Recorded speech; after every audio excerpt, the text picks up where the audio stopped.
Good morning, everybody, and welcome to the Mac and Jack Sports Show. You're here for our Thursday edition of our weekly show that goes from Wednesday to Sunday, 8 to 10. And this is where you come to get all your fill of the local sports, New York, Boston, and Philly. You can follow us live on Mac's Sports Facebook page.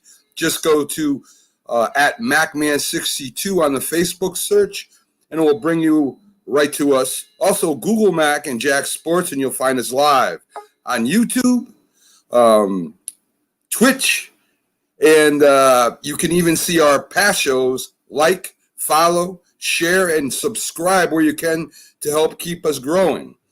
I'm Mac with my co-host, Jack Hirsch, who has just joined us. I'm going to bring him in. And Jack is a legendary sports writer. He's also the past and former president of the Boxing Writers Association and sports historian gatekeeper. How are you doing today, my New York friend? Mac, I know you think I was sleeping late and I was just getting in under the wire, but that's not the case. I mean, I had some technical difficulties. Thankfully, my wife resolved it for me, and here I am. Oh, beautiful. It's good to have you aboard. I was ready to go solo, Jack, but I think part of you was hoping you would go solo. The rumor is that you feel I'm taking up too much of this airtime with my own talking.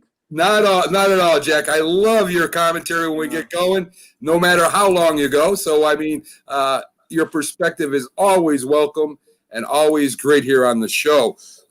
Today, Jack, we have on the show, we have Iceman John Scully that's due to come in scheduled at 8:30 to give us a little boxing insight. And then we have a Buffalo Bills reporter, journalist, podcaster that will be joining us at 9. At least he's scheduled to join us at 9. And, it's going to be great to have a Bills perspective in here to do a little bit of Bills talk. His name is Sal Maiorana. I got to have him. How about we just call him Sal? I think I will, but I want him to pronounce it because I want to get it right so that when he comes in, I'll have him pronounce. I know he's. It seems like he's Italian anyway, and it's great to have Bills talk here on our show to go along with the other ones other teams that we cover. So, Jack, I want to get to the updates, and of course, we're going to start with the World Series last night, and Tampa Bay bounces back with a 6-4 win versus the Dodgers. Tampa Bay got 1 run in the first and 2 in the fourth, 2 in the fifth, 1 in the sixth. The Dodgers tried to chip away at the lead but fell short. Brandon Lowe hit 2 home runs.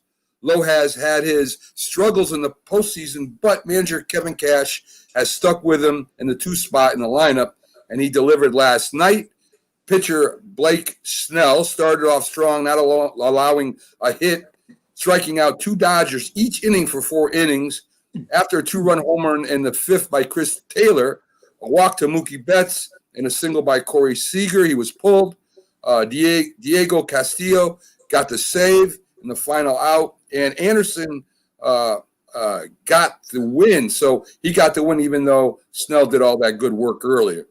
So tonight they have off, Jack, and Friday the Dodgers ace Walker Butler goes up against Rays steady pitcher Charles Buehler, Buehler goes up against Charles Morton. So what do you think about the game last night, Jack?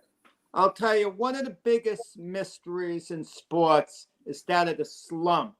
You can't make any logic out of it. Why a player can go 3 weeks and can barely hit the ball hard, can't get it going. He wonders whether he's ever going to get a hit again. Brandon Lowe, he was hitting only 107, and he was like an automatic out for the Rays, and they needed him to finally get it going. And it's amazing when a guy breaks out of a slump, he all of a sudden becomes like King Kong, hits 2 homers, and is the best guy on the field.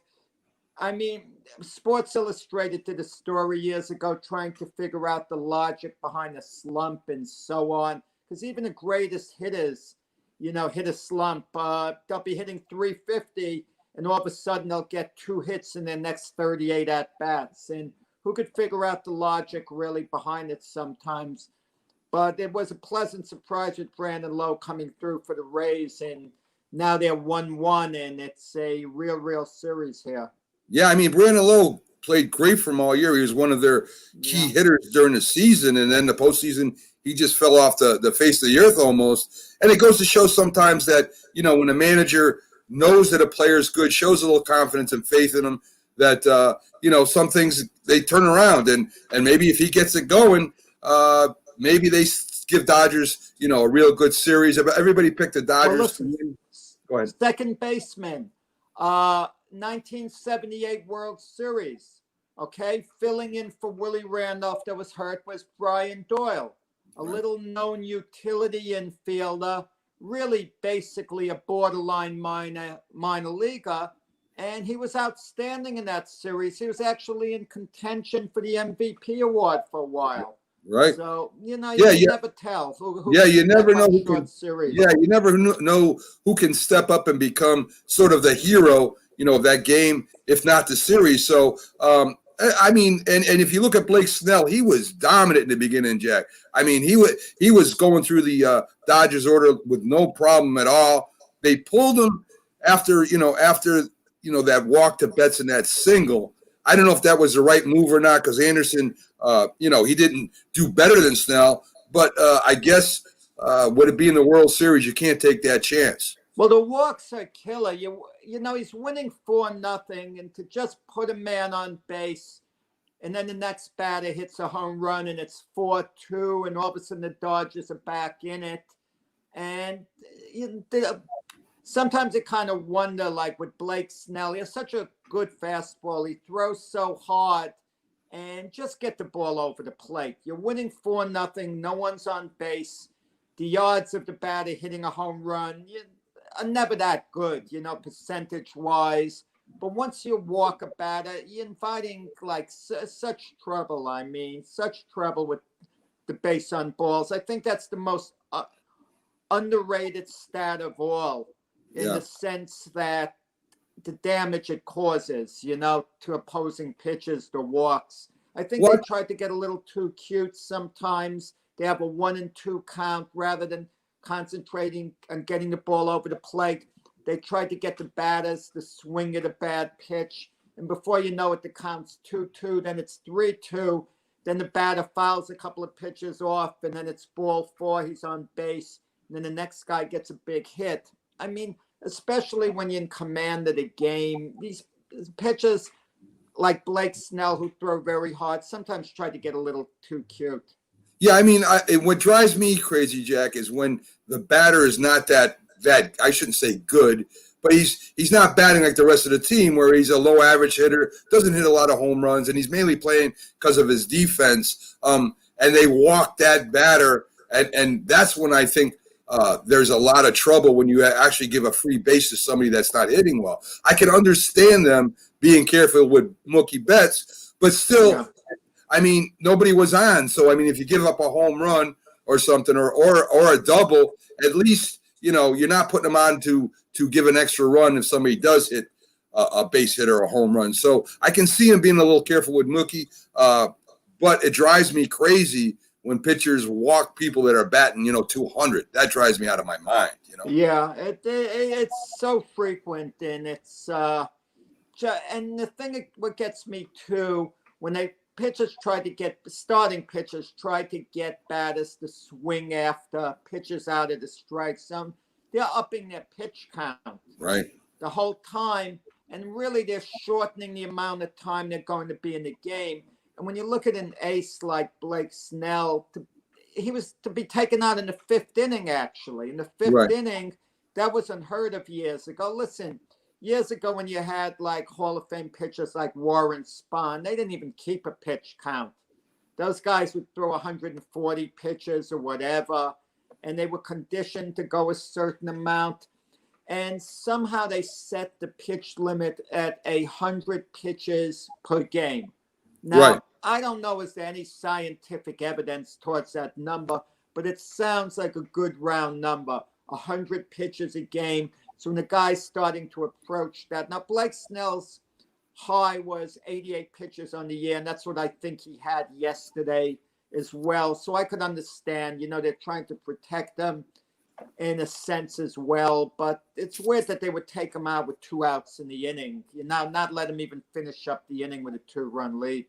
So it didn't matter. The Rays bullpen wasn't great, but they were good enough to hold on to the lead. And yeah. So where do we go from here, Jack? Does the ace for the Dodgers tomorrow beat up the steady Eddie guy for Tampa Bay? Does Tampa Bay start hitting the ball better? I mean, what do you think about Game 3? I think the Dodgers they're so loaded. They're so talented.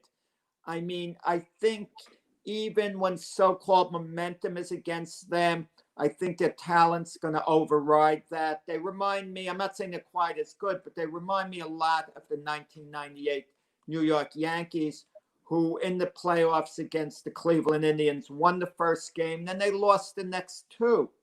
Right. And Joe Torre even said he had a feeling his team was going to lose. He dreaded what was going on because all of a sudden the Yankees had no momentum going. And then, of course, the Game 4, David Wells shut down the Indians and the Yankees won in 6. I have that kind of feel in this series. The Dodgers, at some point, maybe next game, put their foot on the accelerator, go forward the whole time, and just start to dominate. The Rays are a very good team. Very, they're World Series worthy for sure. But the Dodgers just seem to be a little too good, to me at least, to lose 3 more games. Yeah, I mean, that's the consensus, Jack. But again, my favorite team is not in the World Series, so I'm going for the underdog. Yeah. And the Rays are definitely the underdog in this series. You want series. the underdog? You think they're going to win? I mean, I'm rooting for them to win. I think the Dodgers will win, but I am definitely rooting hard for the Rays to win. Tonight, Jack, and we'll get this in too, because we got some football coming tonight, and it's local for both the Giants and the Eagles, both with one win. The Eagles got the tie that puts them a little bit above the Giants right now. The Eagles' defense isn't playing as well as it has been in the past. They got some injuries. The Giants also have some injuries, especially at wide receiver. The Giants' defense has been playing pretty well, considering the teams they've been going up against. They're all high-powered teams that they've pretty much lost to. But, I mean, they've kept them in the game. So what is the Giants' offense? What do they have to do to go ahead and, put some points on the board and maybe come away with a win tonight? They got to protect Daniel Jones a little better. Daniel Jones, his problem is he thinks he's a running quarterback at times. I mean, he has the urge to take off, not stay in the pocket really quite long enough. Saquon Barkley, him being out, you can't measure his importance, Saquon Barkley, because if he had that weapon, Saquon Barkley, it would change everything. And I think that's what it comes down to. The Giants really don't have that big weapon that they could throw at the Eagles in Saquon Barkley. And Daniel Jones is feeling maybe he has to do a little more than he should rather than just play quarterback, look for the receivers, drop the ball off, so on. He's kind of taking off running a bit, and he's inviting a little bit of danger there too. Daniel Jones is still learning. He's still a work in progress. But if you compare him to some of the other young quarterbacks with similar experience, he's not quite there yet. But Daniel Jones has the potential. I mean, no one is talking in terms, well, if the Giants got the first overall pick by some chance, they should take Trevor Lawrence. You hear those whispers with the Jets, but you don't hear those with the Giants. Yeah, speaking of Trevor Lawrence, I saw a thing on Facebook. Don't know whether it's true or not, where Trevor Lawrence, he's only a junior, and he said that if he was going to be drafted by the Jets, he'd rather go back and play another year at Clemson. Well, he's a reincarnation of Peyton Manning. The Jets had the first overall pick. Peyton Manning could have came to New York. The reason Peyton Manning didn't become a New York Jet was because of his dad, Archie Manning. Archie Manning knew his son's personalities, okay? And he said Eli would let any criticism roll off from the New York press because the New York press could be really tough. I don't have to tell you. They're the toughest media in the world. So Eli Manning had the personality, according to his dad. If he had all that criticism coming his way, it wouldn't affect him that much. But Peyton Manning let things affect him. Sure. So to get criticized in the New York market wouldn't have been good. So he wanted his son to wait another year because he didn't feel New York would be a good fit. It's funny. He gave an example. He said if they went to a restaurant, the family, and you can relate to this. This will warm your heart being in the business. And they delivered the wrong meal to Eli. Eli would say, that's okay, and eat whatever came there. Peyton would have a fit. He'd get all annoyed. I didn't order this, so on. Right, He knew the difference in his son's personalities. You know, it's kind of nice. His youngest son, their brother of Eli and Peyton, Cooper Manning, who had a terrible break. He was an outstanding high school player. Outstanding. He went to Ole Miss on a scholarship, but in his freshman year, they found a spinal condition. Right. Meaning if he continued to play, he risked, getting paralyzed, serious injury. So he had to retire. But from the looks of what I saw of him on tape and so on, he would have been a heck of a good wide receiver in the NFL. Yeah. But instead, he had to retire. And it couldn't be easy to watch his brothers, who he's close with, have such fame in the NFL. His dad has fame. And Cooper was kind of in the background, would have to hear people say, why didn't you play football? Not knowing that he did so on and was outstanding at it. But now Cooper's son, named Arch Manning, is supposedly one of the best high school quarterbacks in the country. He's projected to be a big-time college quarterback and an NFL prospect already. So wouldn't it be great if Cooper's son became an NFL star? It would kind of be a little, the word vindication is wrong because he's close with everyone in his family, but it would be a heartwarming thing to see. Yeah, I mean, yeah, I've watched some tape of him. He is a very, very gifted quarterback. And back to the Giants, Jack. I do agree with you to a point that maybe Daniel Jones does take off and run with the ball a little too quickly sometimes, but he's been hit a lot, Jack. His offensive line hasn't really protected him. I think the key is the Giants have got to get a running game going. They haven't been able to establish a running game, and that would take a lot of pressure off of Daniel because they're not just pinning their ears back and coming back when they're in a spread formation. They have to get that running game going and resolved, and before, it's very shortly, very soon. Last week, they actually had Thomas, the rookie, and Pert, the rookie, switching off and on at right tackle. And I don't know if they're seeing if Pert would be a better left tackle than Thomas, or they're not happy with Thomas right now at left tackle. Coach Judge, I watched the video. I am involved with the Giants media, and I watched the video of him talking about this, and he said it was planned that way, that they would switch off and on Pert and Thomas at left tackle, and that was designed that way. But it had to be designed that way for some reason. So either they're trying to get a look at Pert playing left tackle instead of Thomas, and seeing if Pert would do a better job. So I think if the Giants can get a running game going tonight, they can take off a little pressure of Jones, and the Eagles' D is not as good as it has been. Maybe they got a shot tonight. Of course, they're going to have to put a lot of pressure on Wentz too, and we'll see what happens with that. So I agree with you that sometimes he does run too much, but I think he's a little nervous back there, Jack. He gets hit a lot, and even when he rolls out, he's getting hit. So I'm going to tell you something all around the NFL this year. Maybe I'm imagining things, but this is the worst unbalance, and I'm talking about the majority of the teams that I've seen offensive lines perform. Just about every team we talk about will say, well, they have some problems on the offensive line. Just about every team. It's even the very good teams. It's teams we say, wow, they have a really good offensive line. I think you might see more teams drafting the offensive linemen this year. I mean, teams tend to draft for the position players, the speed positions, or the tackles. Yeah. The big play guys. And again, Jack, Yeah. we talked about that a little bit yesterday.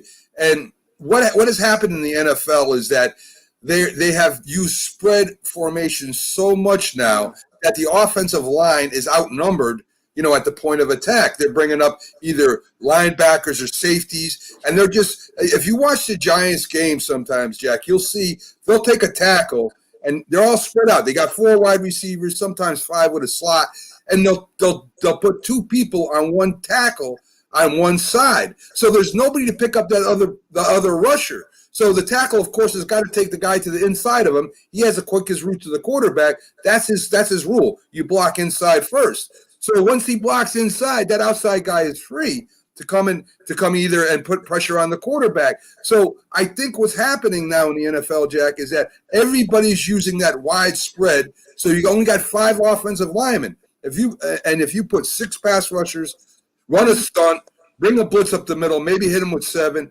They can't block all those people at once. So it's made now for a quick release, quick slant, quick hook into a zone. That's what the offenses are running this year. The only teams that aren't doing that right now, which might surprise you, the teams that are undefeated in AFC, the Titans and the Steelers, are still running the ball and they're undefeated and they're using that play action pass. Sometimes they go to spread on a definite third down, but they're using that run, and you see why the Titans are winning in a 5-0 and why the Steelers are. And one other thing on that, when Kansas City played its last game, the Bills dropped back in the zone and dared them to run, and Kansas City ran all over the Bills, and that's how they won that game. So it's more scheme, Jack, than talented offensive linemen now. It's what they're doing on offense that puts them at a disadvantage to pass blocking. But what is wrong? And I'm not a football guy in a sense, knowing it from a coaching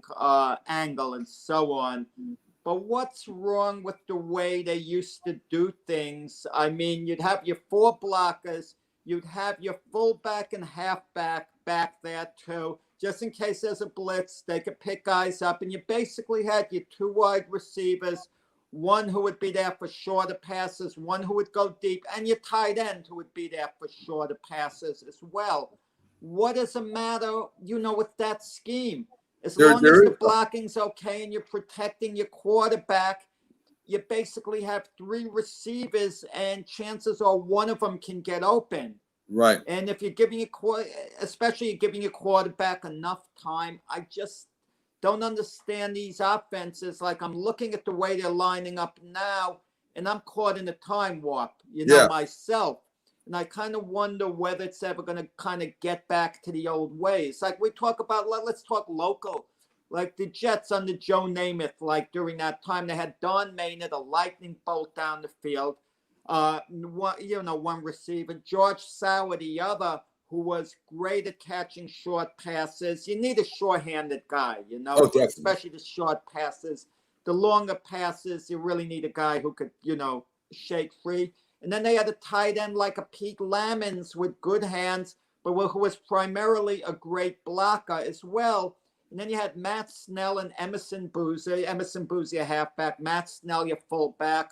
Excellent runners. And just as importantly, they would protect Joe Namath. Excellent blockers. And then you had your offensive line, guys like Dave Herman, Winston Hill, so on. And I just don't understand all the schemes changing, or is everyone trying to outsmart one another? And then you hear from college, I can't figure this out too. Why can the wishbone be so successful in college but not the NFL? I'm told because the NFL has greater athletes, because the elite guys are playing in the NFL. The elite guys are playing in college. If you can run those successfully against the elite college players, why can't you do it in the NFL? These guys, the coaches, I think, judge things not on the NFL, not on the big body of work. They see something isn't working 2-3 games, and then they're changing formations. I think the coordinators, I don't want to say it being given too much responsibility, but the coordinators, defensive and offensive, are basically just former players. What makes them smarter once they retire than they were player? When they were player, their suggestions wouldn't be taken as much. But as soon as they retire, they're sitting upstairs. They're becoming so much supposedly smarter, and anything they say goes. And a lot of the times it just doesn't work. Yeah. There are very few players who have the power to argue back. Maybe an established veteran who's been an all-pro like a J.J. Watt, he can argue. He has command of the room, okay? Right. But most guys really, players don't. Most veterans don't. And that's why we see certain deals go down with veteran players. They're not happy with how they're being used. And a lot of the times they're absolutely right. And what happens? The team backs the coordinator and they're forced to move on. That's a question I'm going to ask a Bills insider today about one of their guards. Yeah. Recently released. Well, you know, Jack, again, I don't know if it's for the better or the worse, but it has become a passing league almost first now, except for a few teams. And San Francisco has an excellent running game, for another example. And these teams are towards the top. And Patrick Mahomes and some of the other quarterbacks, Russell Wilson, they do go ahead and they do have a command of the passing game. But again, it hurts them with pressure. So we'll see what happens if the Kansas City Chiefs repeat again with that system.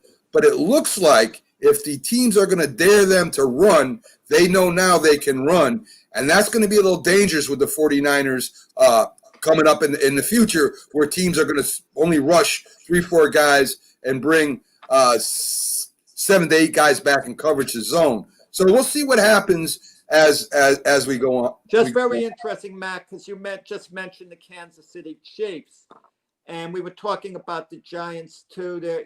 And their running game, Le'Veon Bell. I didn't hear anything linking him to the New York Giants. And think of it, they play in the same stadium as the Jets. He wouldn't even have to pack his bags had he become a New York Giant. What a great fit. He could have showed up at the same stadium. Yeah.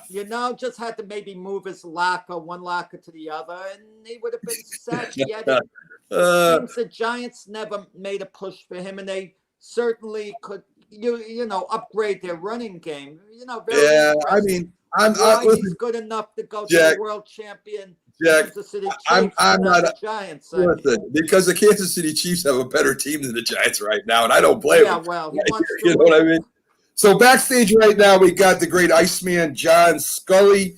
The man has accomplished so much in boxing, from being a Golden Glove champion 7 times to being a contender in the middleweight and light heavyweight division, ESPN analyst. He's a trainer of champions. We're going to bring him right now and do a little boxing talk. What do you think, Jack? Bring him on? Nah, don't bring him on. I'm always saying bring him on.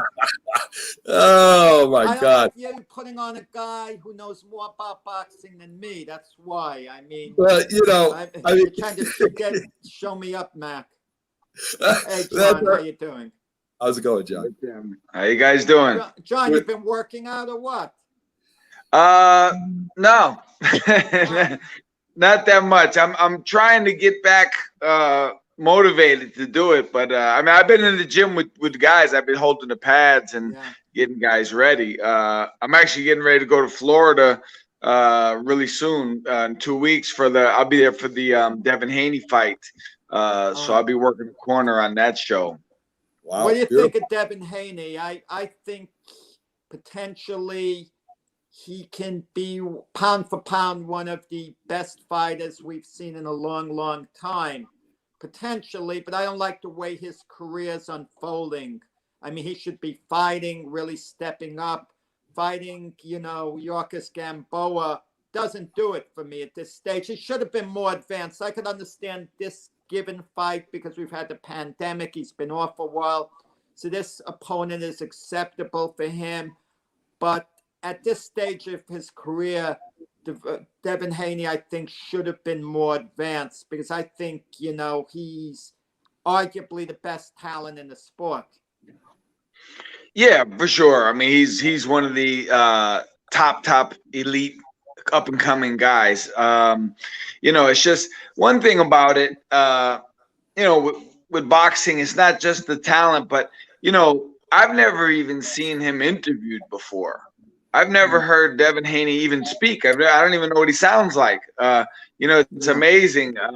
With all the social media outlets, these guys really need to step it up and get their interviews done. And some people just don't know how to do it. How to actually get interviewed. Isn't that what promoters are for, Iceman? Yeah, but very few promoters are when I grew up, when I was growing up in sports, back in the day, those Tex Rickard and all those old promoters, they went around to the towns and they went to the town 2 weeks ahead of time and they went to all the stores and they put up posters. They promoted. Promoters don't promote now. They let you know it's happening and they have a press conference and then they rely on you. But there's no such thing as a promoter anymore, not in the traditional sense. I'll tell you what, I will never be a promoter, but I'll be a heck of a promoter. If I want somebody to know something, I know how to let them know. And if I have something going on, fights coming up or whatever it is, I know how to let people know. And, I have friends of mine who are fighters and I'm like, and I'm telling them, like, you guys are I'm trying to get my camera lined up. You guys are invisible. Like, you're a fighter. You've got 20 pro fights. Nobody knows who you are. You have the greatest ability to expose yourself to the world. And you're unknown. It's crazy in this world. Something funny, John. Yeah. Go ahead. You're mentioning fighters have to make themselves better known, be more accessible. I interviewed yesterday, and I'm not going to mention the fighter's name. He's 21 years old. Most people haven't heard of him. He's had 20 fights. He's a prospect. And I'm interviewing him on the phone, and all his answers to me are so short. As soon as the question's out of my mouth, I have to fire back the next question, and I'm getting annoyed as it's going along. Finally, I stop, and I give him a polite lecture. He's got to do better, expand the answers, make it seem like you're a little happy talking to me. It was like pulling teeth. He called me back, it seemed, out of obligation. He was a gentleman. I don't want to mention his name. I don't want to show him up, whatever. He's not a household name yet. But you mentioned like a very good point, as far as being accessible, talking, just getting your name out there. And that's a really good point. And a lot of them just don't understand it. It's amazing you just said what you said, because I've been saying the same thing. And I've read interviews with fighters, like on different websites, and the interviews are such a waste of time. It's like, what do you think about your next fight? I'm very excited. Like, this is a print interview. This isn't even talking. This is a print interview. How did you feel in the last fight? Good. I mean, so I'll message guys that I know, and I'll be like, listen, that's the worst interview I've ever seen in my life. Nobody on the planet will ever read an interview with you again, because there's nothing there. You're the most boring interview in history. You need to say something. Expand. Your answer can never be less than 5, 6 words, 7, 10 words. It can never be. If anything, when I was a kid, I used to write to Archie Moore. Archie Moore and I were friends. Wow. And I have 48 letters, handwritten letters in a box from Archie Moore. Right. And he used to give me advice. And one thing he said was, make friends with the media, know the media by their first name. And when they ask you a question, give them an answer that people are going to want to read. And I always was conscious of that. So I got a great lesson from a great fighter. Hey, Iceman, a quick. We reviewed the Lomachenko fight last week, and I thought that Lomachenko would win, and I think you were on his side too. Of course, it's come out that he had a shoulder operation, and he wants a he wants a he injured his shoulder during the fight, and that he wants a rematch after the shoulder heals. Do you think that Lomachenko took a bad strategy? A lot of people are saying that he was surprised about about the other fighter, and that he was maybe in shock. I think it was a strategy of where he was just waiting him out because he had such success in the early rounds, and he kind of waited to see if he could go past a certain point in the fight, and it looked like that strategy kind of backfired on him. With him losing them beginning rounds. Do you think that's what he was doing? Iceman was a strategy to seeing how long he could, how many rounds he could go by? I think in a sense he did, but he did that out of necessity because he found out this guy is big, this guy is strong, and this guy has an excellent jab that was controlling Loma. I think he just couldn't. Be honest with you, I think he was completely rendered neutral. I think he couldn't do anything in the first couple rounds. Sometimes it's not like the announcers. They're saying, well, he's being very strategic and he's being patient, and sometimes it's just the guy's not throwing any punches. Like, he's not being busy. You're not fighting, and I think that Lomachenko realized this kid is for real. This kid is strong, much bigger than me, and he has an excellent jab. And he's the first guy who presented that to Lomachenko in his career. Lomachenko fought very good fighters. I'm not saying that, but as far as those intangibles, he just couldn't deal with it. I mean, literally, he looked like in shock to me. He just couldn't believe how big this kid was and how strong this kid was. And he, at some points he was almost like his eyes were wide open, like, wow, this guy, I gotta be super alert. And I understand it. I mean, I've been in fights like that where it's like, all right, we got to wait a few rounds. We got to figure something out. Tio, he came out motivated. He came out strong. And when you do that, you're dangerous because every move the guy makes, every move Loma made, he was reacting really fast. He was throwing that counter right uppercut like a missile. And I think Lomachenko realized, like, this guy needs to chill out a little bit. I need to calm this guy down. But Tio was able to hold that intensity level for almost the entire fight. He was there in that regard the whole way. And I know it's a frustrating situation to be in. But you kind of wonder with Loma at the halfway point, at the end of 6 rounds, at best he won one of the first 6 rounds. Logically at best, conceivably lost all 6. But as the rounds are passing, does Loma think to himself, okay, I'm behind probably X amount in the scoring and I'm in a desperate hole? Or is the arrogance such that he thinks as soon as I turn on the switch and I start attacking all out for 3-4 rounds, I'm going to get him out of there.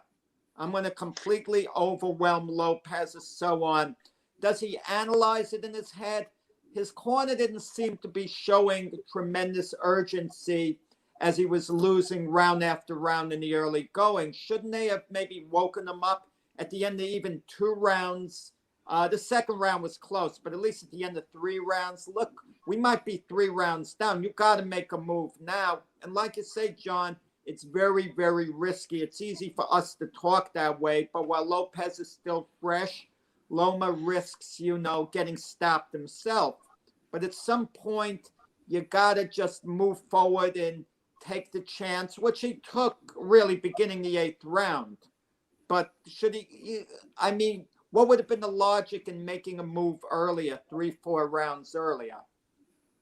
Right. I mean, 100%. Look, the fact is, and a lot of people don't seem to understand this, like, it's crazy to me, but every round counts, whether it's the, 11th round or the first round, they count exactly the same, but people act like the later rounds count more than the early rounds. And it's so insane. It does not make sense. Like, once you give away 3 rounds, you're down 3 rounds, like period. And you only have a certain amount that you can draw from later on. And I've done that in fights, successfully and unsuccessfully, where I've tried to wait guys out, and sometimes it worked, sometimes it didn't. But the fact is, it was very clear to me that Teo was really high, like really hyped up. He wasn't getting worn down easily. This, and here's the thing: when you wear people down, it isn't just them throwing punches. Like, you have to put pressure on them. You have to work them. You have to make them wear themselves down. Loma wasn't doing that. He was allowing the pace to be dictated from beginning to end, at least for the first 4 rounds. Like, he gave those away. So, on the one hand, it was a bad strategy, but by the other, I think he had no choice. I think he just felt like he couldn't do anything with this kid. I think he felt lost, and he was just trying to figure out how to get this thing going. And, you could see the last, say, 4 rounds, he started to look more like himself, but he still didn't look like the Lomachenko that we're used to seeing. Yeah, this reminded me of 2 other fights. There was a parallel. The first Bernard Hopkins-Jermaine Taylor fight. Bernard Hopkins didn't do anything in the early rounds because Jermaine Taylor was a big, strong, powerful guy. So that had the same exact parallel to this fight. And of course, Marvin Hagler and Sugar Ray Leonard. Marvin Hagler could have started quicker because he wasn't in real danger of being overpowered by Sugar Ray Leonard. So that was a little inexcusable that Marvin Hagler would give those early rounds away. What did you think of the scoring of the Lomachenko Lopez fight? Well, it's anytime. It's very odd when 2 judges, professional judges, are sitting within 20 feet of each other, and they get completely opposite, completely different scores. How you can see rounds so differently, is a little strange. But that's another subject. I mean, I've always said people would be amazed how easy it is to become a professional judge. It is not a strenuous process to go through to become one of these guys. And a lot of people, and I've seen it. I mean, I could point to specific people, and I could tell you that guy was a judge. He had no business on this planet being a judge of a professional boxing match. So that's another topic, another show. But not everybody should be a judge. Not everybody should be a judge at a certain level. And I think they need a different criteria for people to become judges. Hey, Iceman, on October 31st, you got Gervonta Davis versus Santa Cruz for the WBA lightweight and super featherweight championship on Showtime. What are your thoughts on that fight? I like it. I mean, I would favor Gervonta. I think he's the betting choice, but it's definitely probably the toughest fight of his career and a very good fight for the game today. Okay. And I guess the fight starts with WBA super lightweight champion Mario Barrios versus Ryan Carl. Is that also who you think going to be a good fight, John? To be honest, I'm not really familiar with those guys. Man, you're getting hardcore, Mac. I mean, I'm aware of those guys and all, but I'm not psyched for the fight, and I'm psyched for Gervonta Davis and Leo Santa Cruz. That's a terrific matchup. Leo Santa Cruz is a terrific fighter, but it makes me think of a football analogy where they say speed kills, and Gervonta Davis is the athlete in this fight. I mean, all the talent in the world. I mean, if he's focused and so on, a protege of Floyd Mayweather and so on. Either he shines in this fight and he becomes a big star, or I think Santa Cruz beats him, because Leo Santa Cruz is very capable of winning this fight. He comes forward, throws a lot of punches. He's a no-nonsense guy. He's all fighter. So if there are any holes in Davis's game, Santa Cruz is going to expose him. Great matchup. It really is. Right. Who are you picking in that fight, John? Where you going, John? John's moving around over John, here. it's between rounds for John now. Yeah, he's in the corner right now. Listen, I know about technical difficulties. My God! To this show on time. I mean, it's it's tough. The internet is not. It's a nightmare. So Jack, until John gets back with us, WBC created a new 224-pound division. They're not sure what they're going to call it yet. The cruiser lightweight right now is 190 to 200, and because of the increasing weight and size of the heavyweights, they've come up and started this new weight class. I don't like it. Give it another name. I just want to hear one heavyweight champion. I don't want to hear super heavyweight, other heavyweight. Just raise the cruiserweight limit. And one of these things, Don Majeski, who we had on the show, pointed out to me, and this was really revealing. So many of the weight divisions need their own name. For example, we get lightweight, super lightweight, welterweight, super welterweight, and give it its own name. We used to have the traditional 8 weight classes. Now we have 17. And if they're adding on another one, we'll be up to 18 weight divisions. And not only that, we used to have 8 weight divisions, Mac, with only one world champion per division. Everyone knew who the world champion was. And I'll be honest, I don't know who all the world champions are off the top of my head. Right.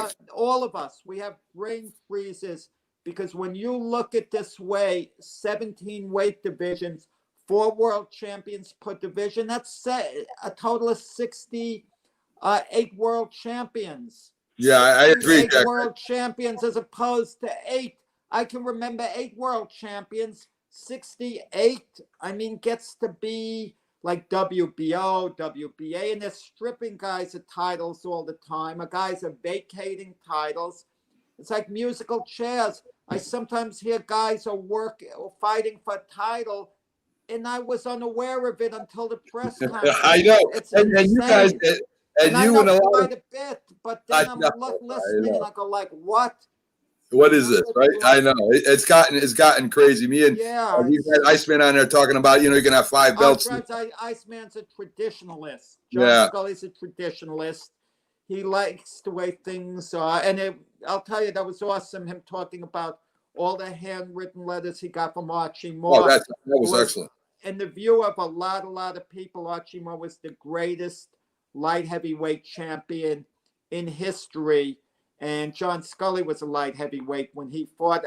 Ezra Charles is probably I would say the greatest light heavyweight champion in history, if I had to say, but we think Ezra Charles is a heavyweight. I see a trivia question up there. Yes, it's coming up right now. Yeah.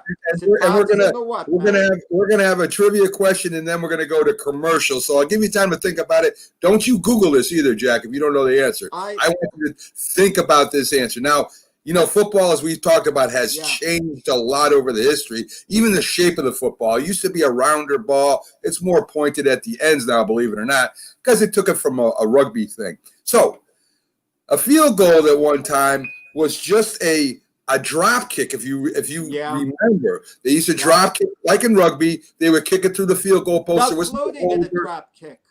There was no. Wait a minute. Let me ask the question, Jack. Don't get excited. Cool. So anyway, you didn't have the holder, you didn't have a tee, you just drop kick it. So the trivia question for you and everybody out there is, who was the last person that completed a successful drop kick for a field goal, and what was the year?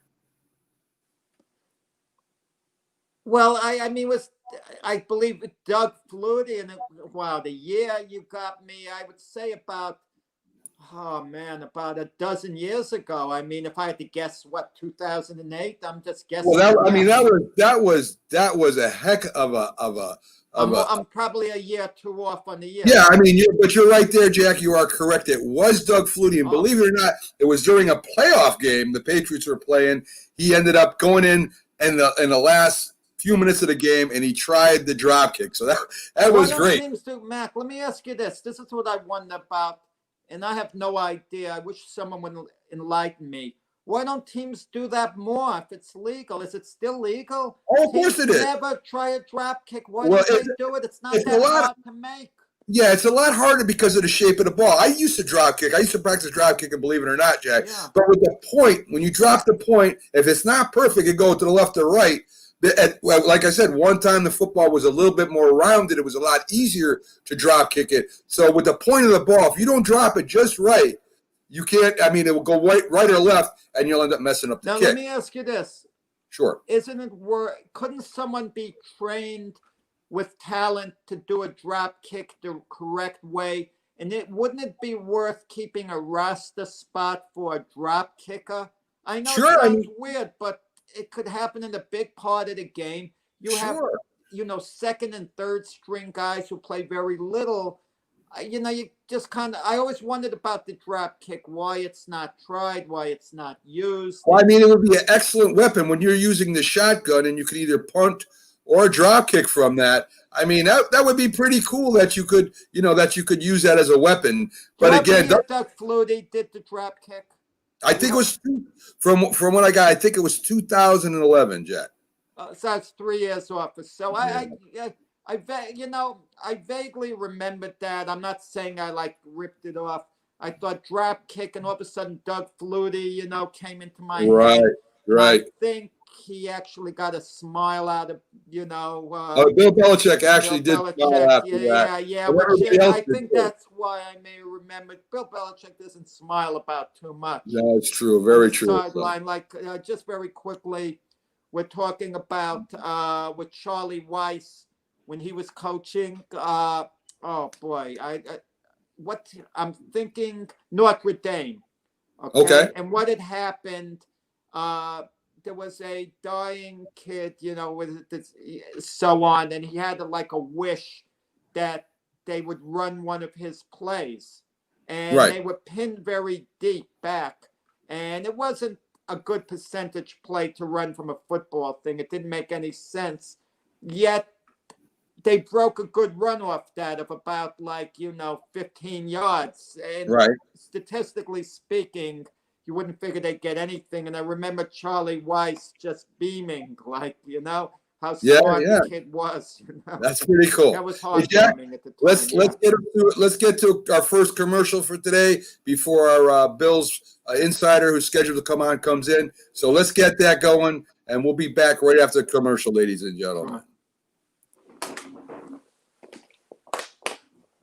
If you serve honorably in our nation's armed forces and you're looking for a way to continue serving your fellow veterans in your community, then join AMVETS. Each year, AMVETS members volunteer millions of hours at VA healthcare facilities from coast to coast, helping to improve the lives of their fellow veterans through the VA Voluntary Services Program. AMVETS posts and departments also participate in a wide variety of community service projects, ranging from Americanism in our schools to supporting the Special Olympics and Boy Scouts of America.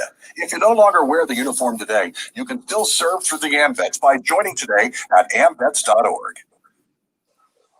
Hi, Grandma. What's for dinner? Hey, honey, I'm making stew tonight. Ooh, can Nina come over? I'm not sure about our new friend. I wonder if there's been any drinking going on. Alcohol at her age can lead to so many bad things. I've been meaning to ask you, what would happen if someone offered you a drink? Grandma? This is hard. She's so young, but I know I need to talk to her about it now before someone tries to give her alcohol. If anyone ever does offer you a drink, I want you to say no. I have too much respect for my family, and I don't want to get in trouble. Okay. Really? I promise, Grandma. I love you too.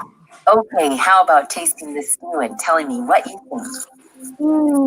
Some children may try alcohol as young as 9 years old. It's not too early to talk about drinking. For tips on how to begin the conversation, visit underagedrinking.samhsa.gov. That's underagedrinking.samhsa.gov. This message brought to you by SAMHSA and this station.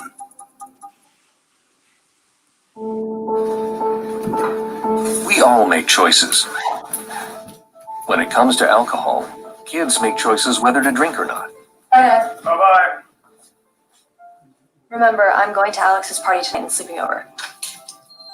Hey, Have a seat for a second. Remind me about that party again? And adults make choices whether to talk about it. That's true of parents and every other trusted adult in a kid's life. Kids want to know our expectations when it comes to alcohol and other drugs. They want guidance and honest answers to their questions. And it makes a difference when the message is consistent and part of everyday conversations. So talk with your kids and help lead them on a positive path. Because when you talk, they hear you. For more information about talking with your kids about underage use of alcohol and other drugs, visit underagedrinking.samhsa.gov. You talk and they will hear you every single time. Oh, we're getting killed. Yeah, well, Kyle's not here. How come? Kicked off the team. Didn't Tim tell you? Kyle and some other kids got caught drinking beer in the park a couple of nights ago. Really? Yeah. Zero tolerance. He's out for the season. Come on, it's a first offense, right? That we know of. But why should that matter? He knew not to drink. I made it clear to Matt, that's what we expect from him. What have you said to Tim? Nothing really. You know, a lot of kids tried at this age, so Yeah, well, a lot of kids don't try it too. I'm not saying that Matt's gonna be this perfect kid, but if I don't tell him what we expect and why he shouldn't drink, how's he gonna know? You think kids that age really listen? They never admit it though, but they hear more than you think. Talk, they hear you. For more information about talking with kids about underage drinking, visit underagedrinking.samhsa.gov.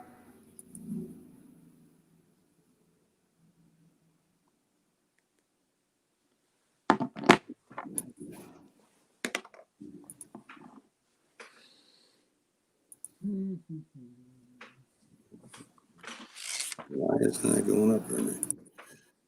How you doing? We're back from our commercial break right now, and Jack. So we had Iceman on there, and he was telling us a little bit about his boxing stuff, including what he thought about some upcoming boxing matches, where we have Gervonta Davis versus Santa Cruz, and again, Jack, you liked Cruz in this fight.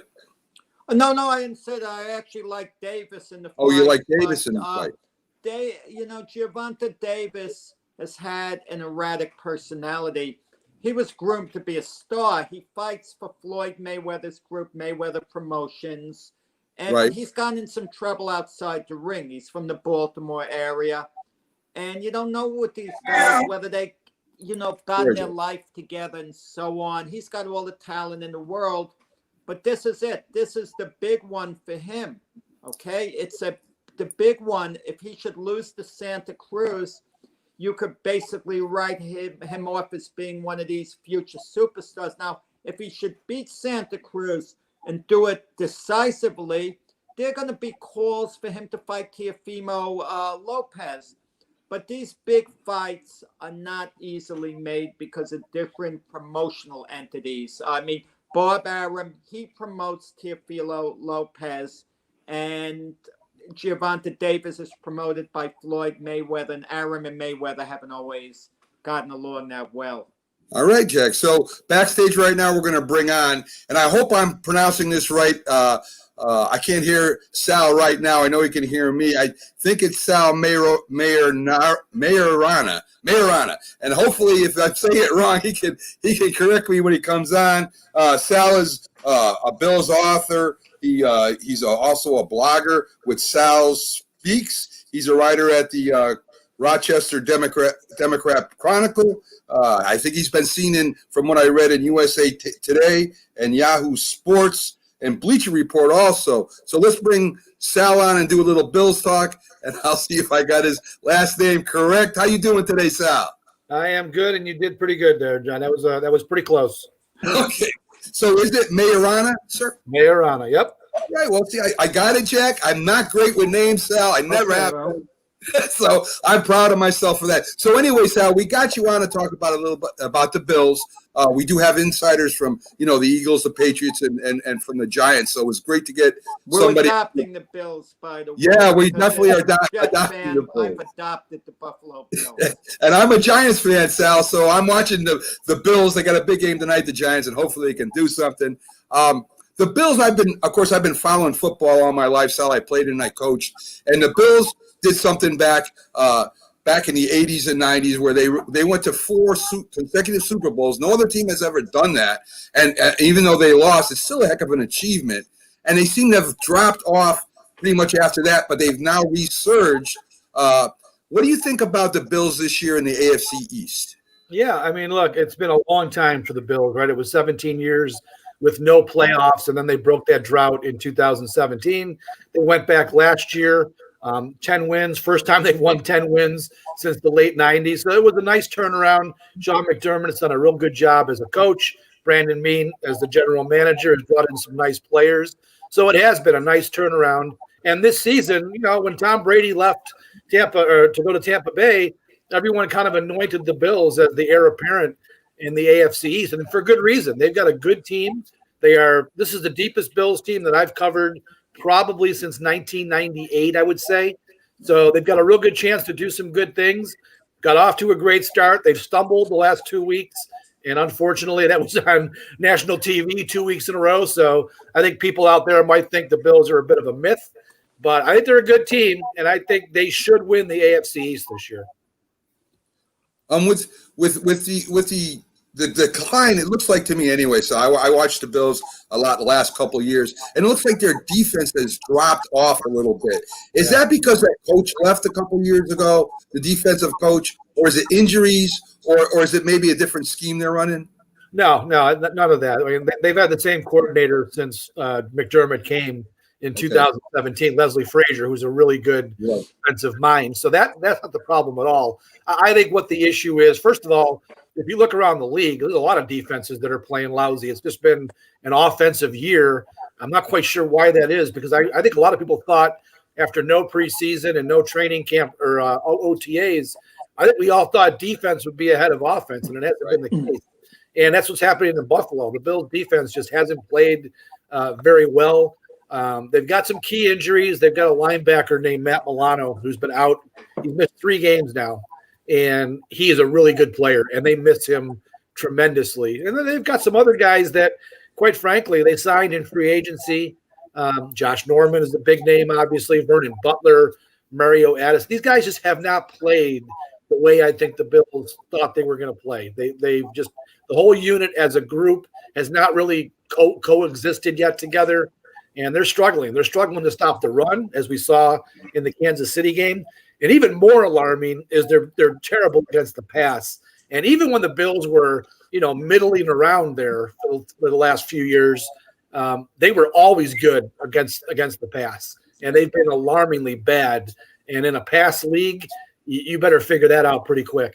People always are interested in the soap opera aspect of any team. And what's the situation? Their left guard, who they released, Quentin Spain, he played every game last year, including the playoff game. He started the first 2 games this year. In fact, they signed him to even an extension, and then all of a sudden he's gone. Yeah. And what was going on behind the scenes? Because Brandon, being the GM, made it seem like it was so nice that there wasn't turmoil. They just decided to go in a different direction, but things like that are never pleasant. What exactly went on, with this particular player? Yeah, that one's, it's tough to answer because of all years, we're not in the building. I mean, I'm in my bedroom right now, in my office, in my bedroom, covering the Bills. So it's very tough to really figure out if you're not in the building, in the locker room, and listening to things. So I don't know what happened. All I will tell you is that he signed a 1-year deal last year, played all 17 games, counting the playoffs, and he was one of their better offensive linemen, which is why they re-signed him in the offseason, 3 years at $15 million across the contract. So everyone just figured he would just jump right back in and things would go as they did last year. He started the first 2 games, and he struggled. He didn't play, I think, as well as the Bills had hoped. So they benched him in week 3 against the Rams. And then he didn't start the next game, but he had to play because his replacement got hurt. Now, since then, he's claimed to have a foot injury, and nobody is quite sure where the foot injury came from. But he didn't play the last 2 games. I think the Bills made the decision, look, he's not the same player he was, and they wanted to move on. And again, there could be something behind the scenes that I'm not aware of. He had a very cryptic tweet yesterday that said something like, if they only knew the real story, and then he deleted the tweet. So that right there, that tells you something wasn't quite right. But what was really puzzling about the move is the timing of it, because in the game against the Chiefs, they just lost the guy that replaced Spain in the lineup, Cody Ford. He's out with a knee injury. Yeah. John Feliciano, who hasn't played all year, isn't off IR yet. So they really have weakened themselves at that position. If they were to have an injury against the Jets, they've got some problems. So the timing of the whole thing was very strange. They could have you play God against the Jets and get away with it. Okay. That's probably true. But listen, you mentioned locker room access. Okay, that you don't quite have it this year. When there's dissension within the locker room, does the organization find a way to limit access to the media being there? Because they don't want this stuff to leak out. It's never pleasant, especially for management. They want to keep it internal as much as they can. So did they ever limit access? You don't hear about the Bills having much turmoil as is, but if there was, would access be limited? Yeah, I mean, they give us the bare minimum. I mean, whatever the league requires, they do, and it's rarely anything more than that. So, yeah, they do. They try to keep everything in-house, and this year in particular, I mean, they've really got us they've got us backed into a corner because they control everything now. When you make a request for a player, and sometimes you get them, sometimes you don't, but they pretty much give us who they want to give us in these Zoom calls. And it's just a very difficult way to cover a team. And what sucks for the fans is that all of us reporters are all in on the same Zoom calls, and we're all getting the same information, which is basically just lousy sound bites. Where you can't take a Zoom call over and ask 5 or 6 questions in a row because it's just not fair. So you don't get anything new really out of these teams this year. It's all the same stuff, and it's a lousy. I mean, I know everyone's having a bad year with COVID. Obviously, this is the least of the problems is media access. But I mean, for the fans, they do like to know what's going on, and they're not probably getting the full story this year. Well, that's one of the things, Mac. Also, I just want to say these press conferences. I know being involved heavily in the sport of boxing. I rarely go to them after the fight. I have personal relationships. I don't know. You probably do, Sal. Is that how you get a certain amount of your information? Just calling individual players or coaches, and maybe it'll be anonymous or not. I mean, is that really the way to go instead of getting information to press conferences? Because the press conferences are generic. Everyone gets the same exact thing. Yeah, I mean, and it's much tougher these days. Let's face it. When I first started, as a full-time beat writer in 90. I mean, I've been before that, but I've been on the Bills specifically since 1990. And back then, you remember, there was no salary cap and there was no free agency. So these players came back every year. There was, the 30 guys probably were the core of the team, and they were going to be there for several years. So you developed relationships, and you could get guys off the record and, hey, what's really going on here? Today, it really is much tougher. The players turn over so much. There's no relationships anymore. The players don't need us. They used to need us to get their message out. They don't need us now. They've got Instagram, Twitter, all the other stupid social media that they use. We're like an accessory right now. They don't need us at all. And what really is irritating, and again, I'm preaching to the choir here, but all the news in the NFL flows through a few people, right?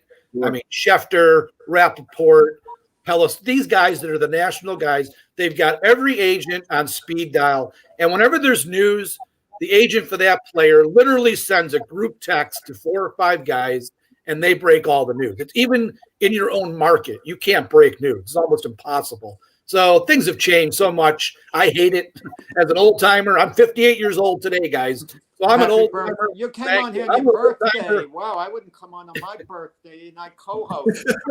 Wow. Well, this is one of 3 radio things I have today, so I'll be busy all day. But times just changed. Happy birthday to you, Sal. Thank you.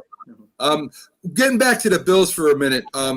we talk about their defense injuries and the offensive line. I mean, the Bills always had a decent running game. I mean, they could control the clock when they wanted to. The running game isn't up to par as it has been in recent years. Is that by design that they're throwing more and maybe the quarterbacks? Of course, the quarterbacks run with the ball a lot sometimes out of necessity, sometimes because it's designed. But it doesn't look like the running game with the running backs is as effective as it was before. Do you see that also, Sal? Yeah, well, look, they went out, made the trade for Stephon Diggs. They brought in John Brown and Cole Beasley last year. So they realized that if Josh Allen's going to be any good, he's got to have weapons. And they've also realized, you know what? It's the 21st century, and it's about time the Buffalo Bills start throwing the ball the way many NFL teams have done for many years. So they've done that. They made the transition, and they are a pass-first team now. There's no question. Allen was very good for the first month. He struggled the last 2 games, but they're going to throw the ball more than they ever have. Now, that being said, they've got to get the running game going. The running game has been awful.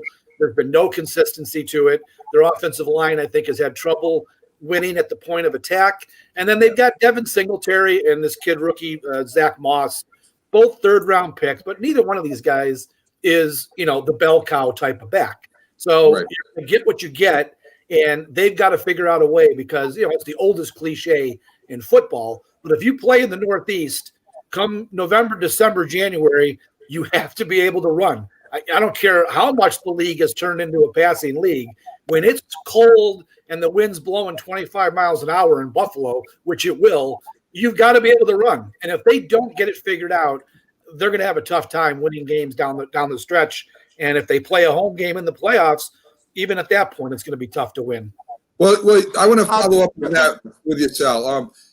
There are teams that run the ball very well in the NFL, and they're undefeated right now in the AFC, and that's the Titans and the Steelers. I mean, Roethlisberger sometimes goes in the spread, but it's a lot of play action. It's a lot of ground and pound with these guys. Buffalo seemed to, against the Chiefs, they kind of followed the Patriots and the Raiders' blueprint. They backed everybody up in zone, rushed their front four, and dared the Chiefs to run.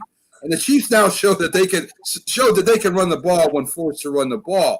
So, I mean, I understand that the times have changed somewhat, but as you said, Josh Allen being the best running back basically on a team, that leads to him to possibly getting that injury, taking some shots. So there's got to be some concern, as you said, with the running game. And what do you think they got to do to fix that? Is that maybe to slight their scheme a little bit more, better blocking? I'm not sure what it is, but I know if they're going to go up against some teams later on in the playoffs that can control the ball, that can throw the ball well, they're going to be in trouble. Yeah, absolutely. I mean, look, teams this year, for the first time in a long time, are not putting 8 in the box against the Bills because they have had the threat of pass all year. So that's why it's been so surprising that they can't get the running game going. A lot of teams have played cover 2 on them. They're dropping their safeties back, and there should be room to run. In past years, you could put 8 in the box, and you knew Josh Allen or whoever the stiff quarterback that the Bills had, and there's a long list of those guys, you knew they were no threat in the passing game. That's not the case. So it has been puzzling why they can't get it going. And again, hey, who knows? Maybe the Quentin Spain move was the move that it takes, right, to get the offensive line aware, hey, if you don't play better, you're going to be on the short list too. I don't know what's the answer, but I do think that they will get it figured out. Singletary is not a bell cow guy, like I said, but he's got ability. And if they can figure out a way to give him some space, I think they'll run the ball better. Had Le'Veon Bell gone to the Bills, would he have been the featured back, or would it have still been Singletary, or would they just see how things were going to work out over the first couple of weeks? Yeah, I think it would have been a timeshare. I mean, that's what the Bills, really since Thurman Thomas, you could probably say, haven't been a team that is going to give one back every carry, right? They want to timeshare it. That's why they drafted this kid, Zach Moss. Last year was Frank Gore. Frank Gore actually had more carries last year, if you can believe that, than Singletary. So they want to share it. Le'Veon Bell would have been a very interesting piece, but I never thought they said the Bills were one of the last 3 teams. I never thought there was a chance in hell that he was coming to Buffalo. He was going to go to Kansas City. So it would have been a nice piece to add. I'm not sure what exactly he's got left. I mean, he hasn't done anything since 2017. So I don't know, but it would have been a nice piece to add, I think. Yeah, There was ever a poll taken in Buffalo who was the greatest running back in Bill history. I'm just curious, between O.J. Simpson and Thurman Thomas, who would have won that poll if it took place or if it didn't take place? Well, you'd have to age group it, I guess, right?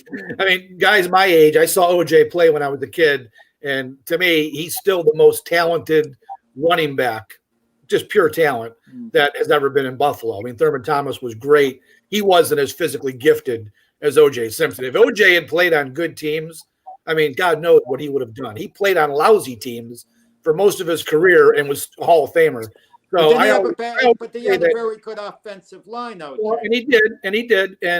But remember too, he also they didn't throw the ball hardly at all. It was OJ for a few years. OJ, and he still succeeded. So it's in terms of talent, I think there's no doubt that OJ was the greatest back.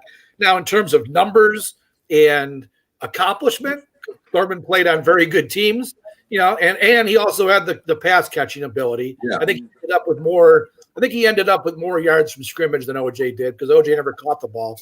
But it's a very close call. I'm 58. I'm taking OJ. Okay. Sal, now let's get to Josh Allen real quick. The last few years, the biggest knock on him was his accuracy. I mean, he's a leader. He's dynamic.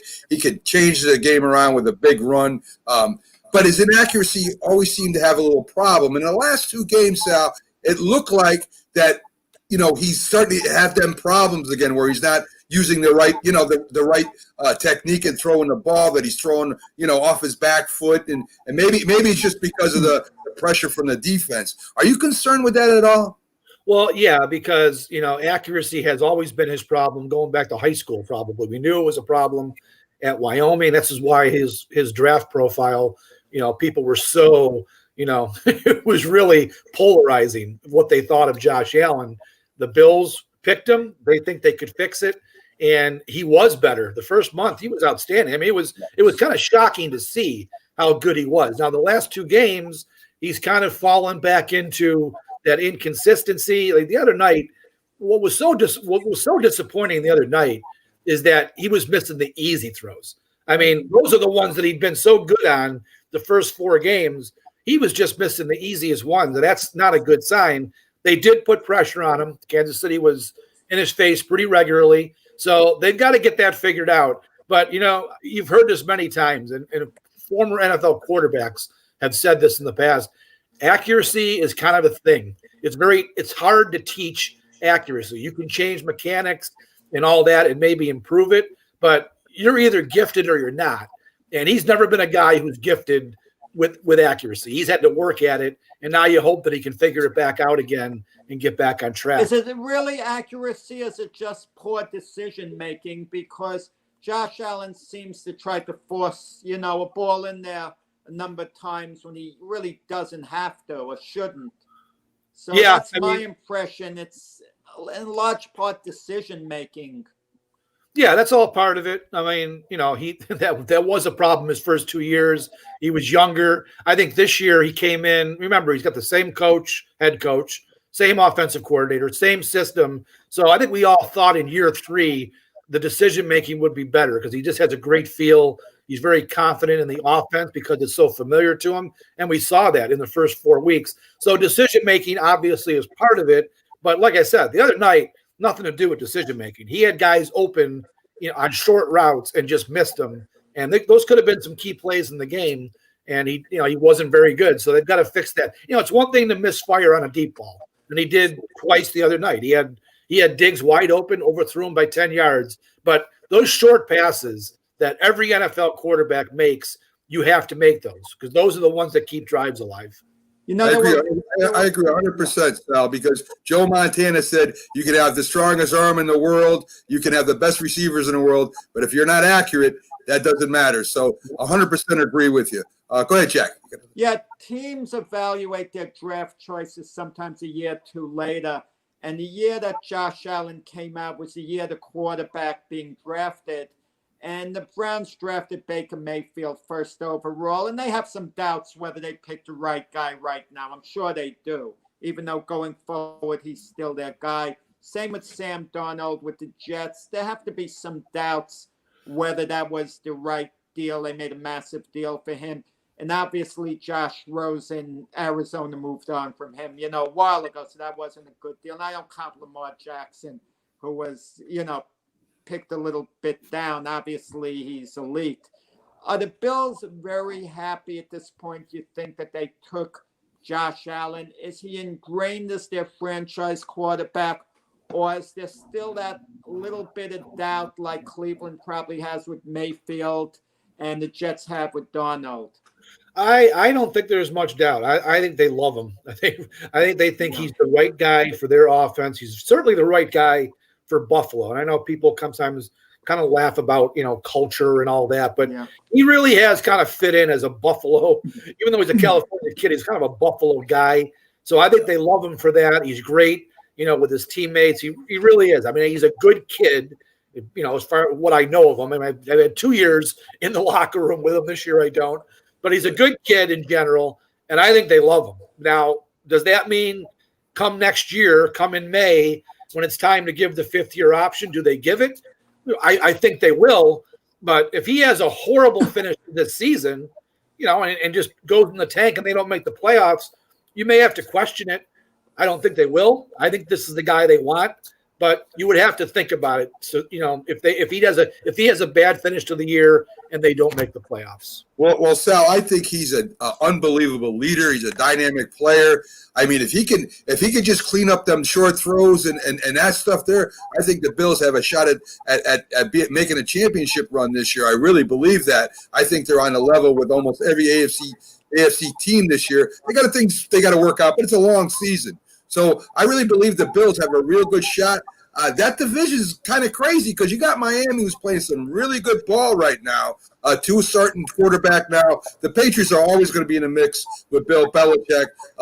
So I don't know if you're going to get first or you're going to be a wild card. I guarantee the Bills are in the playoffs, and I'm voting for them. I'll tell you right now, I would love to see the Bills do something this year. Let me tell you, the Bills. This is what the doctor ordered for him this week, the Jets, basically. But Sam Darnold's coming back, so that might make it a little interesting. Yeah, I mean, the Jets are coming up at the right time. Now, I've covered the NFL for 30-some years, so there's never a layup in the NFL, right? I mean, the Jets are going to win somewhere, and they're playing at home. I know there's no fans, but the Bills should not go into this game thinking it's going to be a layup, or they're going to lose. That's just as plain and simple. These two teams have always played each other pretty closely, no matter who was good and who was bad. So if Darnold comes back and he plays well, people might laugh, but there's no reason to believe that the Jets can't win the game. I don't think they will, but the Bills shouldn't go in there thinking it's going to be an easy game because it probably won't be. After 2 losses, they better not be thinking that. They better be going in there and taking care of business. Yep, so, exactly. So, Jack, any more questions for just one last question. Who's the biggest threat to the Bills in the AFC East? I mean, normally we'd say it was the Patriots. As crazy as it seems, the Dolphins in the discussion. Who is really a bigger threat? Because the Dolphins seem to be a young team that's just going to get better. New England, we don't know.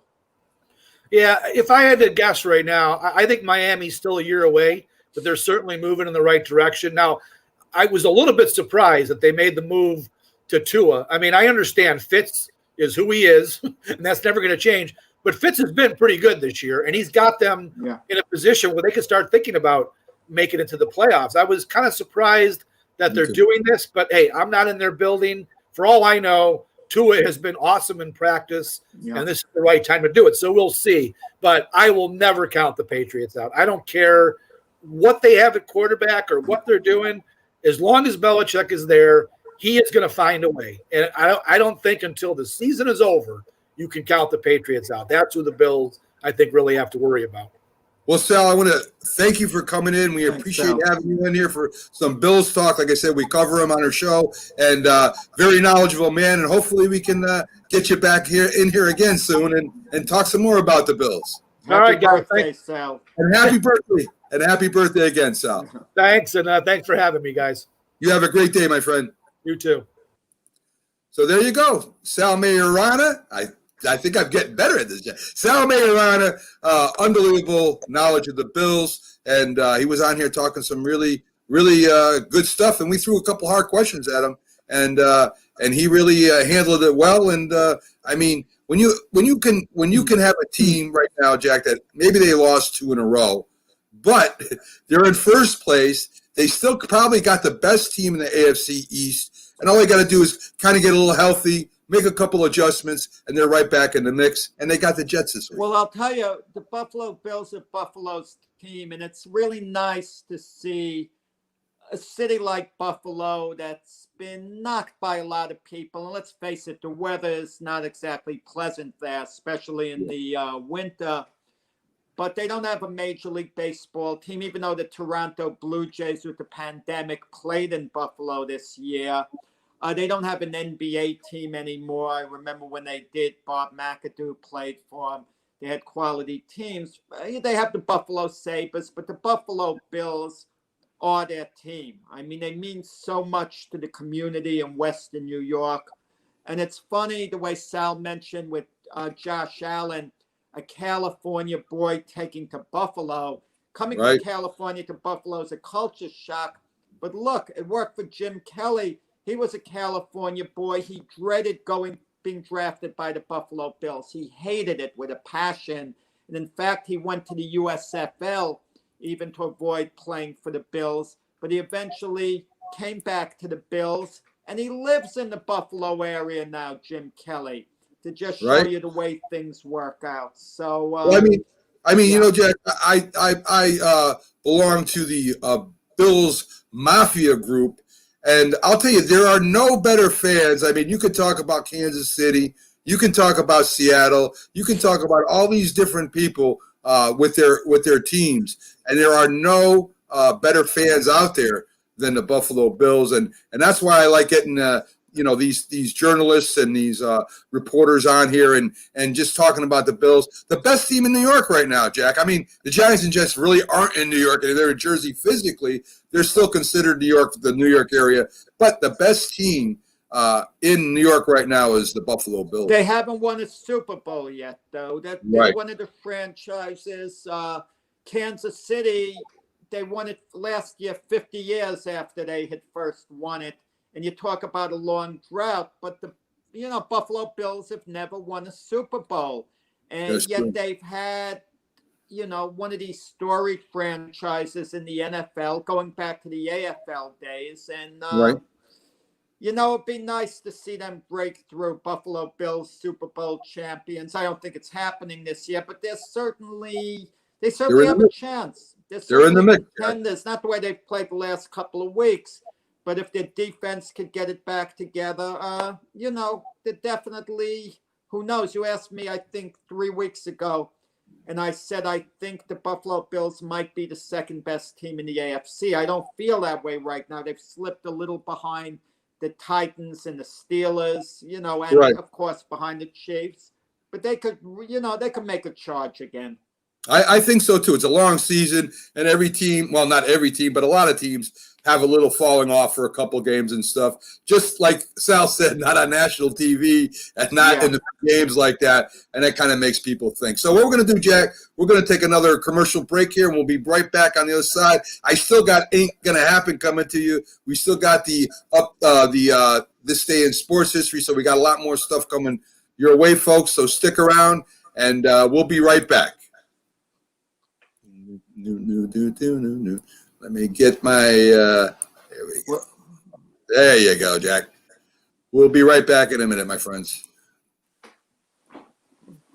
If you talk and they will hear you every single time. Oh, we're getting killed. Yeah, well, Kyle's not here. How come? Kicked off the team. Didn't Tim tell you?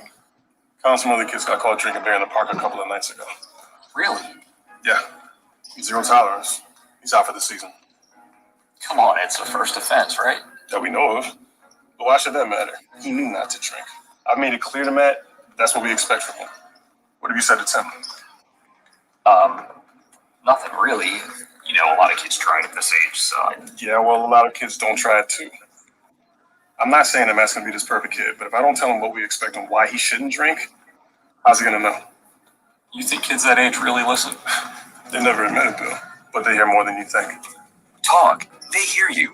For more information about talking with kids about underage drinking, visit underagedrinking.samhsa.gov. If you served honorably in our nation's armed forces and you're looking for a way to continue serving your fellow veterans in your community, then join AMVETS. Each year, AMVETS members volunteer millions of hours at VA healthcare facilities from coast to coast, helping to improve the lives of their fellow veterans through the VA Voluntary Services Program. AMVETS posts and departments also participate in a wide variety of community service projects, ranging from Americanism in our schools to supporting the Special Olympics and Boy Scouts of America. If you no longer wear the uniform today, you can still serve through the AMVETS by joining today at amvets.org.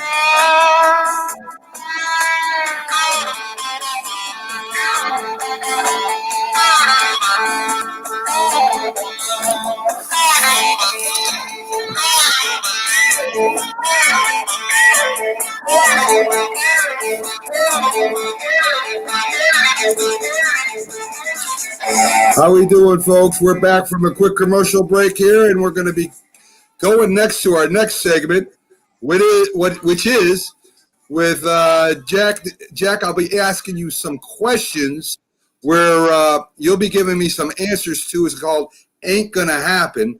And I'll be asking Jack questions about things that will or will not happen coming up in the future here in sports. And he'll give us a reason why he thinks it is or ain't going to happen. So it's pretty self-explanatory, even though it took me about 5 minutes to explain it, Jack. So anyway. I have no idea what you're asking, Matt. For the listeners out there, I never have any idea. Trivia, this or that. Never any idea. They don't believe what I'm saying, of course, but I am telling the truth. I absolutely am. Yes. I like to surprise Jack. The only time I'll cheat, if you stump me something like 14 times in a row, you know, I still wouldn't cheat. Okay, I would think about it though. You're an honest man, Jack, and that's why I love you. Okay, so the new quarterback for the Dolphins, Tua, of course, we all know he went in last week and replaced Fitzpatrick. He will lead the Dolphins to the playoffs.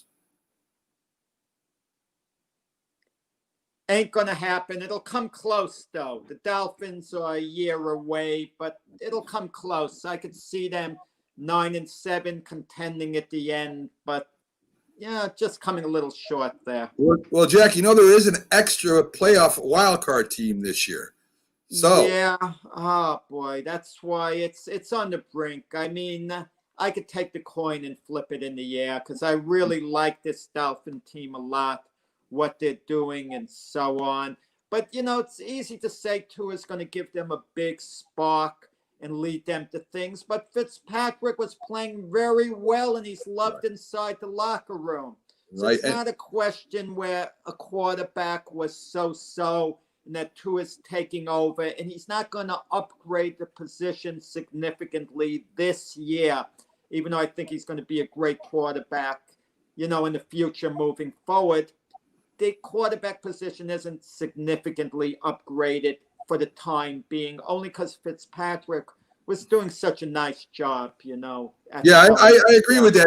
If you saw when Tua went in and did his thing, Fitzpatrick was on the sideline. He was clapping and you know, raising his arms. I mean, a total team player. I love the guy. He was a Buffalo Bill quarterback. You know, way in the past. We didn't mention it before. That guy's been all over the place. Oh, he's been traveling for that man. He's been incredible.